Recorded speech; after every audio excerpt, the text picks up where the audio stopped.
12 ربیع الاول کے دن کو ہمارے ہاں عید النبی کے نام سے منائے جانے کا کچھ عرصے سے رواج ہوا۔ یہ رواج کچھ زیادہ پرانا نہیں ہے۔ جہاں تک لفظ عید کا تعلق ہے، اس کا انطباق تو اس پر کوئی غلط نہیں ہے، صحیح ہے، اس لیے کہ لغوی طور پر عید کے معنی ہے بار بار لوٹ کر آنے والی شے یا خوشی، ہر سال آنے والی۔ عید الفطر ہر سال آتی ہے، عید الاضحیٰ ہر سال آتی ہے، عاد یعود، لوٹنا، تو عید اسی سے بنا، لوٹ لوٹ کر آنے والی، پلٹ پلٹ کر آنے والی۔ اس اعتبار سے تو یہ یقیناً یوم عید ہے، لیکن یہ اصل میں اس کے لیے اس کا استعمال جو ہے یہ بہت ہی تھوڑے عرصے قبل شروع ہوا ہے، یہ کوئی قدیم بات نہیں ہے۔ اول تو یہ کہ حضور کی ولادت جو ہے 12 ربیع الاول متفق علیہ نہیں ہے، حضور کی ولادت کی تاریخ طے نہیں ہے۔ مہینہ تو طے ہے کہ ربیع الاول تھا، اس میں کسی شک و شبے کی گنجائش نہیں، لیکن تاریخ متفق علیہ نہیں ہے۔ بلکہ میرے نزدیک اس سلسلے میں قاضی سلیمان سلمان منصور پوری رحمۃ اللہ علیہ، جو ایک بڑی عظیم کتاب کے مصنف ہیں، اگرچہ وہ اتنی مشہور نہیں ہو سکی جتنے کہ مولانا شبلی کی رحمۃ للعالمین مشہور ہوئی ہے، لیکن بہت سے اعتبارات سے مولانا شبلی کی کتاب سے وہ بہت بڑھتر ہے، بہت اونچی ہے۔ اور یہ جو تھے قاضی سلیمان سلمان منصور پوری، یہ تقویمات کے بڑے ماہر تھے۔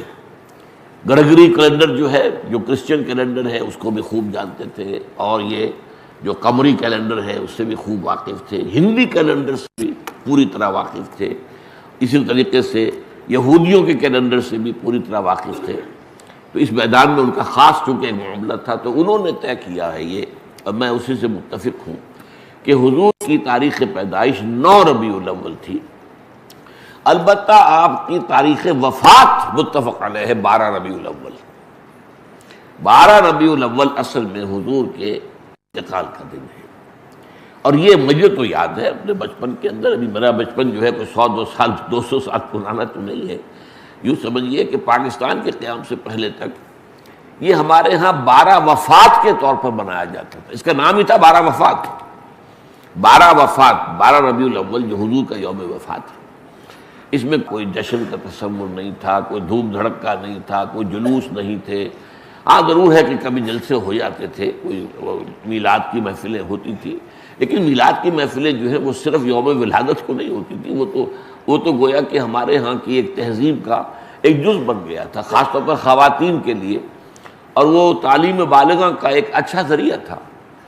تو اس دن کیا کرتے تھے کہ کھانا پکا کر بڑے پیمانے پر غریبوں کو کھلایا جاتا تھا، بس یہ اس کی ایک جو تھی وہ صورت تھی۔ باقی یہ کہ اس کے علاوہ کوئی دھوم دھڑکا اور کوئی اس کو عید قرار دینا جو ہے وہ موجود نہیں تھا۔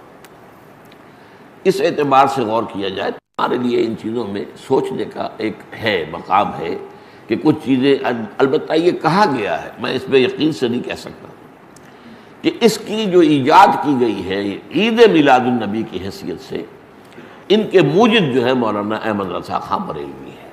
اس کی وجہ کیا تھی؟ اس وقت جو ہے شیعہ سنی کچھ معاملہ مسابقت کا شدت اختیار کر گیا تھا۔ انہوں نے محسوس کیا کہ یہ شیعوں نے جو یہ محرم اور اس کے تعزیوں کا معاملہ شروع کر رکھا، اس سے سنی عوام بھی بے انتہا متاثر ہوتے، اس میں دھوم دھڑکا ہوتا ہے، اس میں پٹے کھیلے جاتے تھے، اس میں طرح طرح کے ساتھ تماشے ہوتے تھے، یہ وہ پرانے، آج کل نہیں ہوتے وہ چیزیں، لیکن ہمیں بچپن میں یاد ہے کہ وہ جو ہیں وہ پٹے کھیلے جا رہے ہیں، تو گویا کہ شمشیر سنی کے مظاہرے ہو رہے ہیں، تو ہم سب جاتے تھے، ہم بھی جاتے تھے، جا کر دیکھتے تھے، سب مسلمان شریک ہوتے تھے۔